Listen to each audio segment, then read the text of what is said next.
सध्या जगभरामध्ये वयोवृद्ध व्यक्ती जे आहे त्या वयोवृद्ध व्यक्तींची समस्या दिवसेंदिवस वाढते आहे.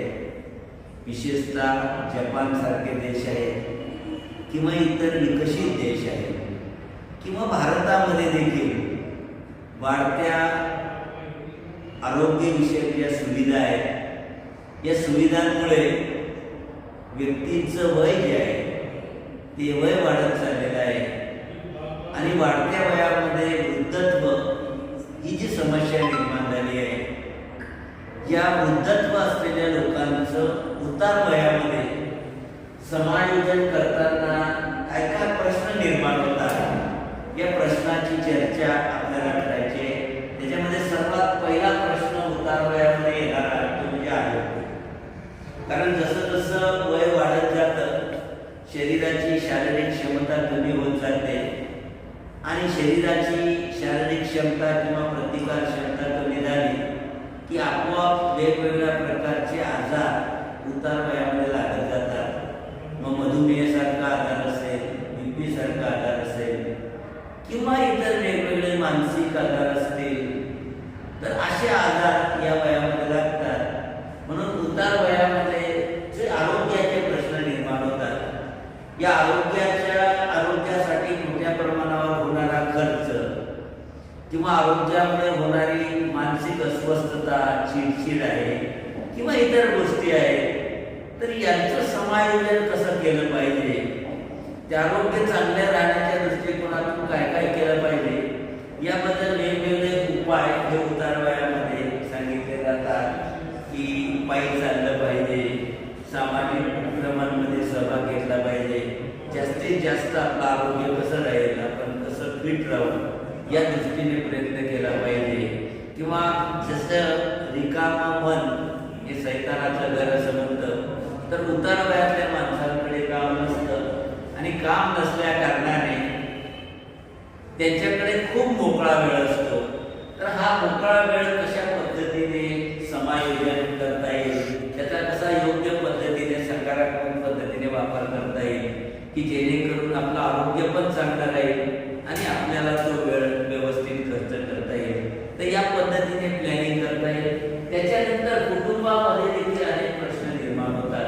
कारण जी वयस्कर माणसं आहेत, उतार वयातली माणसं आहेत ती समाजाच्या दृष्टीने, कुटुंबाच्या दृष्टीने अनुपयुक्त माणसं झालेली आहेत. यांचा कुटुंबाला फारसा उपयोग नाही म्हणून कुटुंबाचे लोक दुर्लक्ष करतात किंवा कुटुंबामध्ये विवाद होतात किंवा आता पूर्वीसारखी एकत्र कुटुंब पद्धती राहिली नाही.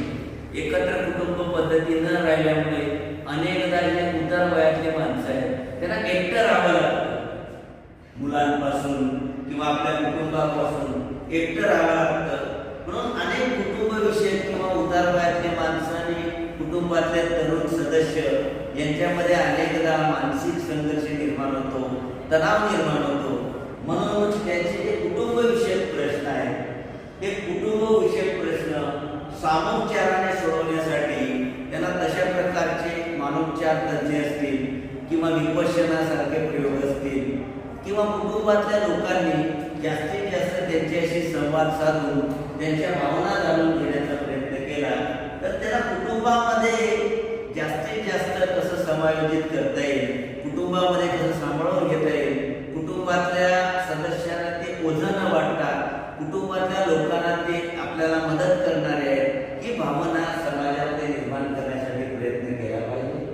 त्याच्यानंतर उतार वयामध्ये मोठ्या प्रमाणावर मानसिक चिंता किंवा मानसिक क्लेश जी आहे ही समस्या येते. कारण एकटेपणा असेल किंवा काम नसल्यामुळे असेल तर टाइम कसा खर्च करावा ही समस्या असल्यामुळे उतार वयामध्ये मोठ्या प्रमाणावर जी चिंता निर्माण होते तर तेही दूर करण्यासाठी प्रयत्न केला पाहिजे.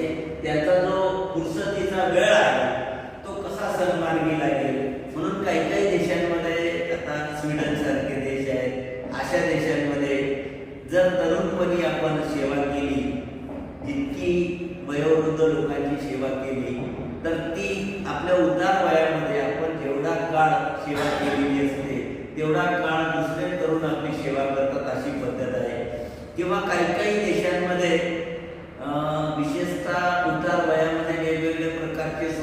क्लब्स निर्माण केलेले आहेत किंवा वेगवेगळ्या प्रकारचे आता जपानसारखा जो देश आहे त्या जपानसारख्या देशामध्ये शाळेमध्ये काम दिलं जातं. आजी आजोबा असतील, आई वडील असतील, यांनी जर इच्छा व्यक्त केली की आम्हाला आमच्या आवडीचं काम देण्यात यावं, तर अशा काही प्रयोग राबवले की अशी जे उतार वयाची माणसं आहेत की ज्यांच्यामध्ये काम करण्याची क्षमता आहे, ज्यांच्याकडे भरपूर वेळ आहे, तर त्यांचा वेळ सत्कारने लावण्यासाठी समाजात अशा संस्था निर्माण केल्या पाहिजे किंवा त्या लोकांनी आपले जे वैयक्तिक छंद आहे, कारण प्रत्येकाला कोणत्या ना कोणत्या गोष्टीची आवड असते, तर वैयक्तिक छंद केले जगता येईल. आता परवाच मी एक व्हिडिओ पाहिला.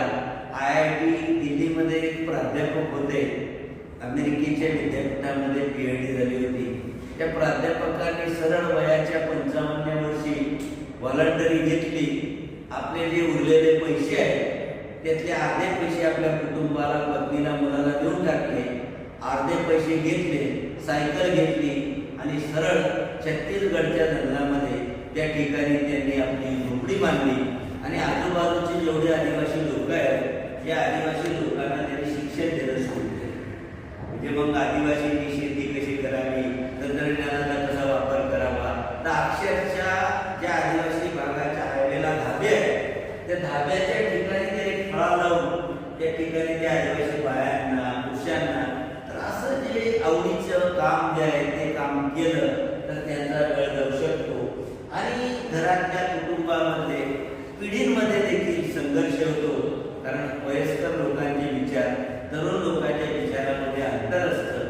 म्हणून उतार वयातल्या लोकांनी काळानुरूप आपल्या विचारात परिवर्तन करून घेतलं पाहिजे. तरुणांनी देखील त्यांना समजून घेतलं पाहिजे. याच्यासाठी वृद्धत्व ही जी समस्या आहे हिच्याबद्दल समाजामध्ये प्रबोधन करणं गरजेचं आहे. कारण हा पिढ्यांमधल्या संघर्षामध्ये कदाचित कुटुंबाच्या बाहेर उद्याना पडावं लागतं.